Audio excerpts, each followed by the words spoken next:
doing, y'all? This is Ami with The Real Visual Outlet, and as always beside me. So. And today we have a special guest on the show with us. Tribe, NGA. So, Tribe, nigga? NGA. NGA is more politically correct, so I'm running with NGA. No, why is it more politically correct? Why would you say that?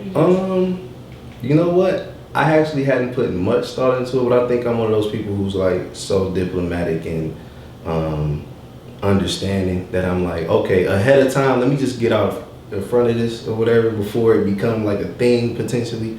I'm just one of those overthinkers like that. So I was like, you know what? NGA. Mm-hmm. Just to say, you know what they say. Mm-hmm. It's just NGA. NGA. I didn't get it.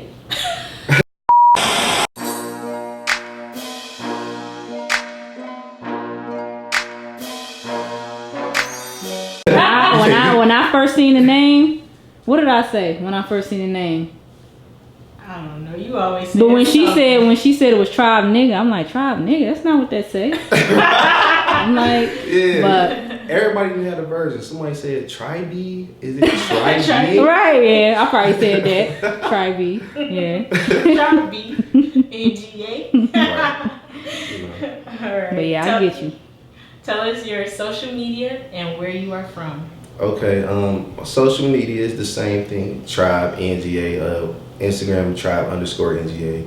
Facebook Tribe NGA. I got Twitter Tribe NGA. And that's Tribe spelled TRYB. Thank you. TRYB, because that's super important. Because there's other tribe people, but right. I'm the only one with the Y.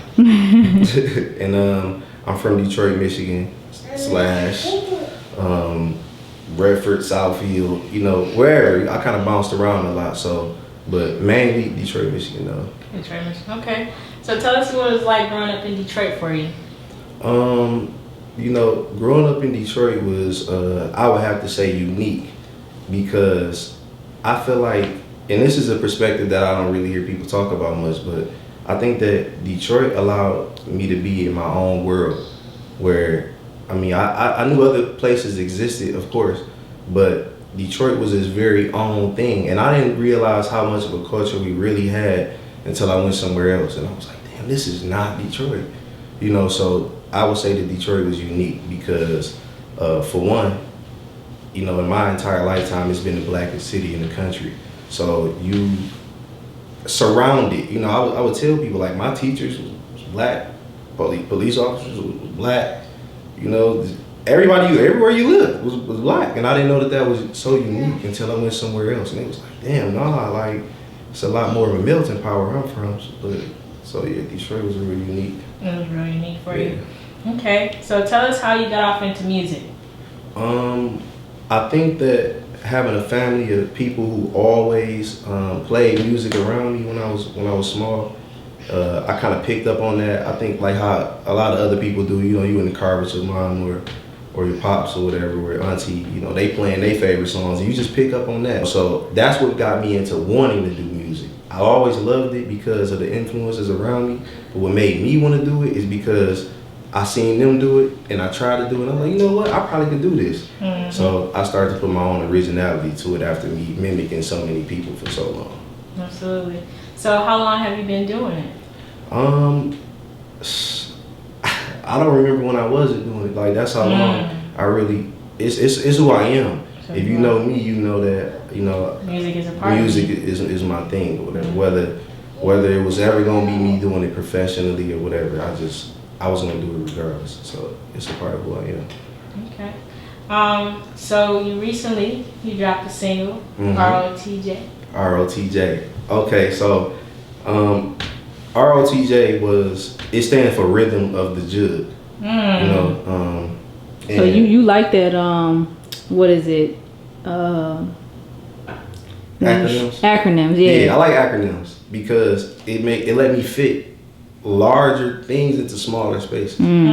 So I like doing that. I like shortening things and putting the focus on what I want you to focus on. Okay. So what inspired that project?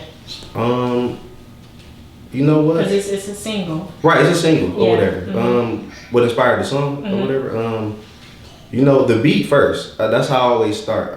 When I hear music or whatever, my mind automatically fires off as to what I will bring to this, whatever I'm listening. You know, whatever I'm listening to, whether it be songs on the radio or whatever. So when I heard the beat, it was like a lo-fi type of beat, you know, and I'm like, I kind of title myself king of the lo-fi because I love lo-fi beats. I'm a vibey type person, so when I heard it, it just had like a certain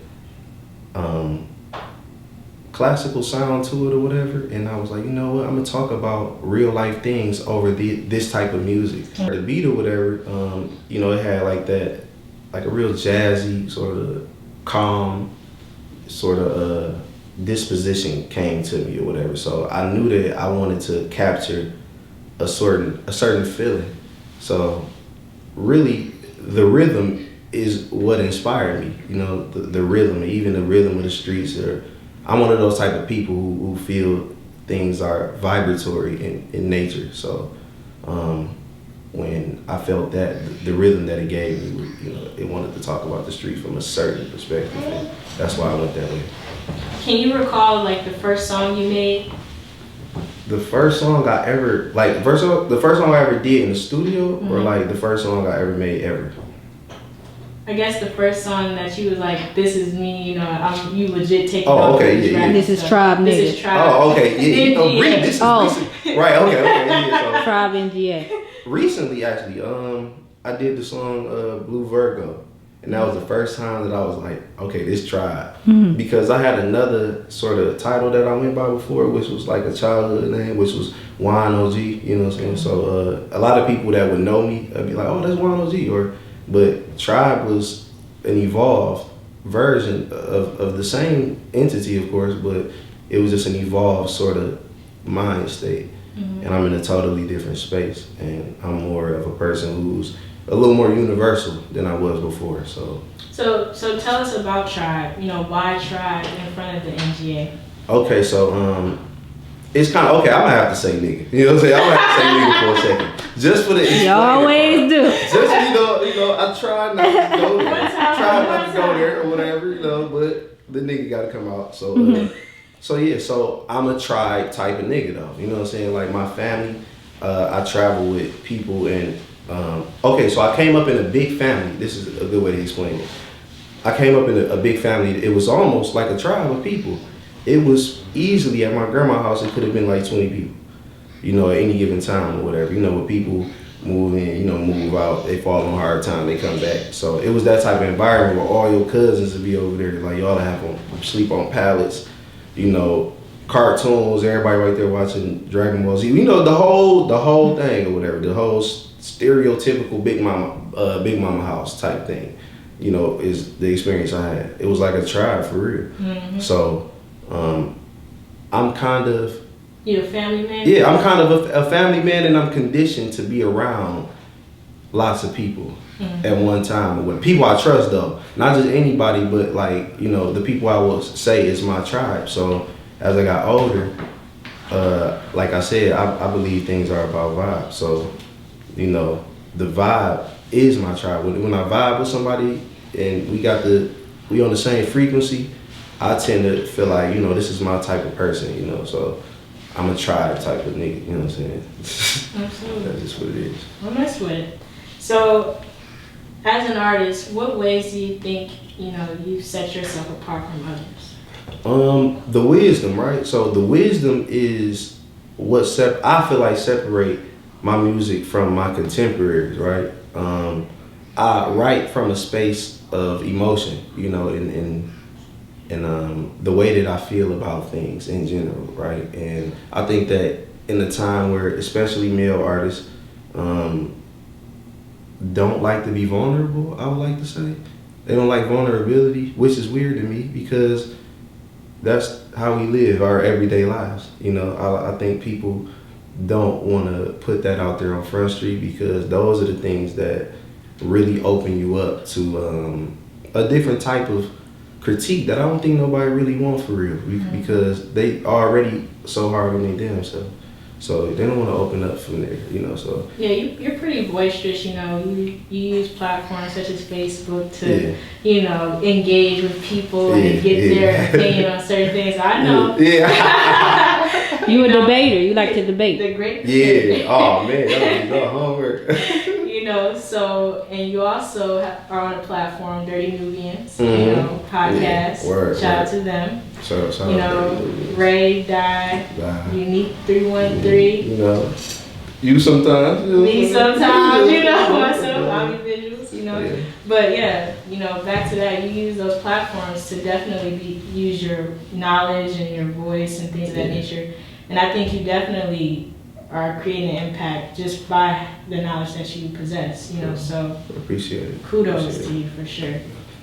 Appreciate So, it. tell us an intense moment that you had on Facebook with the debate, like, you know. Oh man, it been so many of them, right? Mhm. Because I think that once somebody comes into a certain awareness, I think the first thing they do is start trying to tell other people. So you like, oh yeah, whoever's saying something against this new thing I done found out about and I'm passionate about, I'm going hard. You know, I'm team whatever this is, and I think I got sucked into that a lot. And so it ain't one in particular, but it was an entire time, a stretch of time, where I was just taking on way too many debates. I was like debating people that, you know, and a lot of times I was wrong. You know, when I go back and look at it, I was like, man, I was wrong as hell on this right here. You know, that's very powerful to admit you were wrong. Yeah. You know, shout out to you. You know, Sure, yeah. for even going back and reflecting. You know, so that definitely shows your growth and evolution and your awareness. So You know, funny thing, right? That just like what you were just talking about right there, like me apologizing and stuff like that. I kind of made it a point to start doing that because I knew in my own head, just like a lot of people know, like, you know, you was wrong, right? You know, I don't know if everybody else has like a sort of maybe they call it a moral compass or something like that, right? I don't know what other people call it. Some people call it what they call it, a conscience or something like that. But it always tell me like, you know, you gotta do something about that. You know what I'm saying? Like, you know, you kind of didn't have to do that. So I made it a point to like reach out to people. And you know what's funny? I got in a groove one time where I was like, people in high school or middle school that I come across on Facebook, and I'd be like, damn, I used to be mean as hell to her. And I'd be like, I kind of kicked it with it, like, hey, I didn't mean to do all that. Like, you know what I'm saying? Like, you know, you didn't deserve that. You know, so I done had a few of those interactions where it was like, you know, hey, you know, you was like a cool guy or whatever. I used to like you and stuff like that. And, you know, you was kind of a jerk a little bit. And but I'd you be were like, feeling yourself. yeah, you know, just, you know, like I said, just a little boy walking around. You know, just a little boying it up, you know, just reckless. You know, but yeah, I've had a lot of conversations where I just really had to eat a lot of shit that I used to do. Now, what did you feel in that moment in the apology? Like, did you feel like, oh my goodness, like it like a sense of overwhelming? Like, did you feel the same moment you felt like once you did it to that person? Did you feel their emotions? Did you kind of take that on? Yeah, I did, you know, because what I also found out about myself, and I didn't know what the names of these things were. And that's what the internet and the social media and this new conscious way or whatever kind of taught me about, right? Like, they have words for everything. And it was just, I didn't know how to describe what I was feeling or whatever, which would be like an almost empathetic self almost, you know? And, you know, when you're younger, you don't really know. I don't even think that it develops for real until you get like older or whatever, and you can really, and I guess like my reason caught up with, you know, what I was doing in the current time. So I was able to reason about a lot of the old stuff I did, and I was like, no, that ain't right. And I did feel them, like, man, I would feel, you know, almost like I done had like some emotional moments with some people that I knew from back in the day, like, damn, you know, you was cool as hell. You really didn't deserve for me to be on that bullshit like that. You know what I'm saying? But, you know, we live and we learn, though. Yeah, I agree with that for sure. So where would you say you get your inspiration from to create, you know, music? My inspiration to create music comes from everything, you know, everywhere, everybody. Like I said, it's the vibrations. Like, it's, and I know certain people gonna be like, oh, this this nigga talking this Flower child. voodoo shit, you know what I'm saying? But I'm serious as hell. Like, I'm the most, polarizing person you probably ever meet. Like, one day you'll see me with some people you like, them niggas might look like they might rob somebody. But then on the next day, you might see me somewhere, like, I'm in the room with a bunch of people that look like we about to do yoga or something, or, it's just a total different crowd. But that's why I am a tribe like that, because, a tribe consists of a lot of different types of people. Mm-hmm. What makes you family or what makes you together is principles. So, I think people inspire me more than anything. Experiences. Right, experiences. What's one experience in life, since we're on that has happened that made you the artist that you are today? Getting my heart broke. Oh. Getting my heart broke. Like, I was down and out about, like, women, just like in general. I just did not get it. I was like, because I'm a heady person and I want to understand things.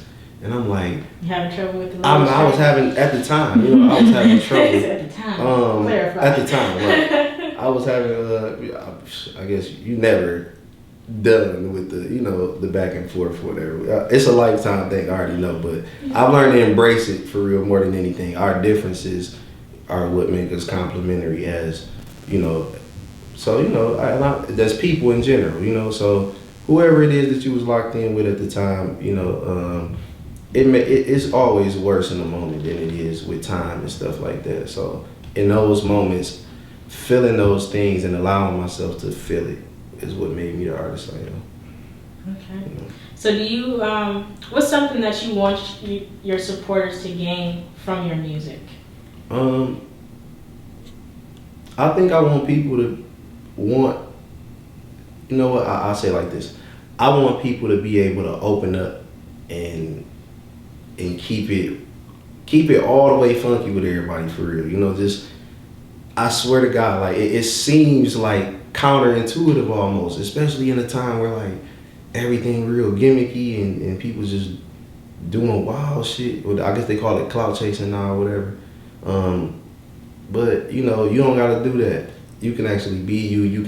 Fellas, you can be vulnerable. You can do all these things. I promise people will respect you even more.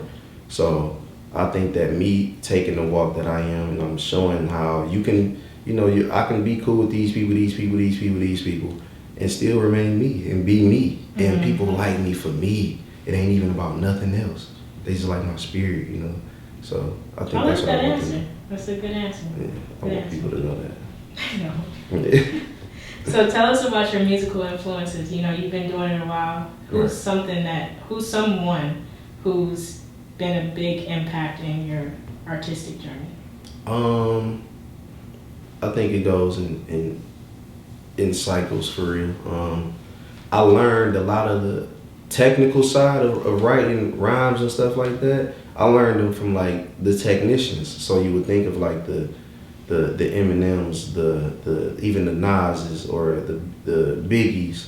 These people rhyme patterns was dope. Like, in how they, how they could elongate certain words and how they could shorten certain words and use acronym or use whatever. It's just all of these literary, tools that they had in their utility belt. I was like, oh, he's sweet. He's so cold with it. So, those people, and then you had the people like the Tribe Called Quest, who brought, like, the jazzy sort of feeling or whatever, like, and the J Dillas and those type of people who, or Ninth Wonder, all of those type of people. And then you have the star power and the influence. And just when you look at, like, a Tupac, and the late great Nipsey, and those type of individuals whose spirits transcend even their music. And you can feel them, that this is a genuine person, what I'm saying, and he telling his truth or she telling her truth. And even giving love to some of them, like a Queen Latifah. I always loved I'm glad you incorporated women. Yeah, I love Queen Latifah. I love Queen Latifah a lot. And she actually had a song like that. I used to play that song so many times because I love that saxophone sound. I was like, dog, that saxophone, it come on, man. You know, and even, you know, in the MC Lights, you know, I love her ability to tell stories. And even her jumping back and forth, you know, from, you know, where she can be as masculine as the guys in there, you know, and doing whatever she want to do. She could go back and forth, and that was sweet how she could do that, you know. So, and even now today, I listen to the women's music all the time. I love it. I actually think that they are some of the, period, bar none, best songwriters have ever come out are around right now. So I think people sleeping for real. You know, they need. Okay, so let's get off into like women as far as artists goes. Do you like for a woman to speak on, you know, drop bars, or do you like it the sexy feel, you know? Whatever she feel. I want her to be her. You know what I'm saying? Like, if your thing is you a raunchy type person, then do what you do. You know what I'm saying? Do your thing. I'm not. What's more appealing to you? What's more appealing to me? I like a good blend. Like a good blend. So you like that balance? Yeah, I like that. Is there a female artist out here that has a good blend? You feel? It's a few of them. Actually, I like Days. I like Days actually, because Days go back and forth from sexy to, you know, more swaggy to even hardcore shit. You know, it's just hard shit. So Days, you know, like a Tink, you know, the Tink do her thing. She go back Dreezy, you know, all of those people who can, they pretty much mastered the melodic thing or whatever, right? And I love that shit. I love that shit so much. But I would like somebody to I would like a Lauryn Hill type to really, you know, pop back out. Pop back out and, like, you know what I'm saying? I want to see one of those pop back out. You know, I'm gonna name drop a little bit. I think Mona Lisa, she's from the city. I'm not sure if you hip to her, but no, I ain't hip to her. She's definitely dope, and she kind of gives me the Lauryn Hill vibes. I love her powerful voice, and you know, she hits on something. And she definitely tells a story, and you feel the emotion. I'm gonna have to check her out because I've been looking for them. I'm looking for them around the city because I want to collab and people done gave me, like, this is not me saying this, so I don't want nobody to sit there like, man, dog said this, you know, he compared himself to such and such on there, but I'm talking about in terms of vibe. People would tell me, like, man, you know, you got like it's almost Drake-ish sometimes, and then it's almost J. Cole-ish, or, you know, almost Wale, these type of people, right? And if you think about all three of those artists, they do well when they collab with women. It's almost like they gel together very well. You know, even like with Wale and, you know, whoever he do a song with, you know, he a vibey type person. So, you know, I want to be able to do that. So I want to run into, you know, more of the artists who, you know, the women in the city, especially in the city, because I'm going hard for the city. Speaking of the city, what do you think of Detroit's rap scene right now? Man, I love it. You love it? Yeah, I love it. I just want it to be more unity. Okay. I want it to be more unity, and that's also one of my missions or whatever, right? Because, like I said, people that know me know, like, okay, I'm across the spectrum. So one day, you know, I'm over here, we might be, you know, I might be in the crib with somebody, they shooting dice and all of this type of stuff, right? I'm in that type of environment, and then the next, you know, I'm over here with the more creative people and all of that type of stuff, and I see those two hemispheres in the city, and they don't really come together. Like, you don't never see many events where, like, both crowds are there together. Like, I said this recently. I said Jay Dilla was alive and well in the city, you know, before his passing in 2006, and he had done so much to revolutionize music, and, you know, as a producer, right, and even MC, you know. People don't know who Jay Dilla is. And ain't that crazy? Yeah. Because outside of here, he is revered. You know what I'm saying? That's one of the best ever. You know what I'm saying? Yeah. So that's what I don't get. Like, okay, Rock Bottom, Cheddar Boys, all that. Yeah, I love that. I love that shit. I came up on that shit like everybody else. That I don't give a fuck. Like, when they come on, I'm there. You know what I'm saying? I'm all the way there. You know, but like I said, we are the same place that produced Motown. We the same place that this is where techno music came from. Absolutely born. You know what I'm saying? Like, you know, rock and roll, all of these type of things. Like, dog, you know, we can't act like we so one dimensional. And I think that the radio stations and shit like that, they only pushing like one crowd. So I think that, but that's what I got more of a problem with than anything. But the people who own or whatever, like, you know, as far as our little street rap scene or however you want to call it, the trap scene, you know, I don't really like saying trap because it ain't native to here. But, you know, I say street rap scene or whatever, they shit sweet too. You know what I'm saying? I gotta give them they just do. And, you know, we gotta get better with our marketing. You know what I'm saying? The people who on the other side, y'all got, our marketing gotta, you know, you gotta make it sweeter. You know what I'm saying? Make it appealing.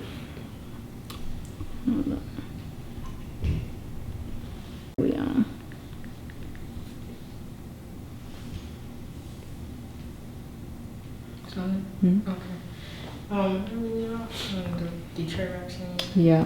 Now, do you have a Detroit artist that you can bang right now? Like that's your go-to? I got a few people that, like I said, I'm sorry, I'm one of those people that it's hard for me to narrow almost anything down. So it's more broad for you. Yeah, everything is like that. Like I'm hard pressed. I get attached. I listen to something, I'm like, I'm listening to this for like 5 days straight. The same song though, too. I be wanting to do that, but I can't nobody really be catching me like that. They be pissing me off.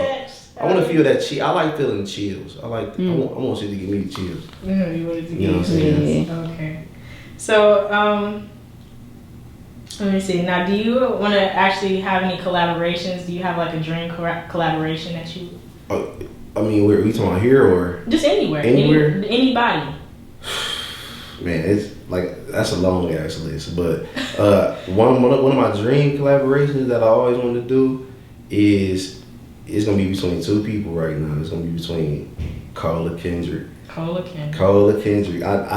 going straight there. I want to go straight to who I feel is the top one and number two, or 1A and 1B. I want to go straight there. I feel you. You know, now it's always a great debate about Cole or Kendrick, who's better. Yeah. Now, do you feel like there's one is better than the other?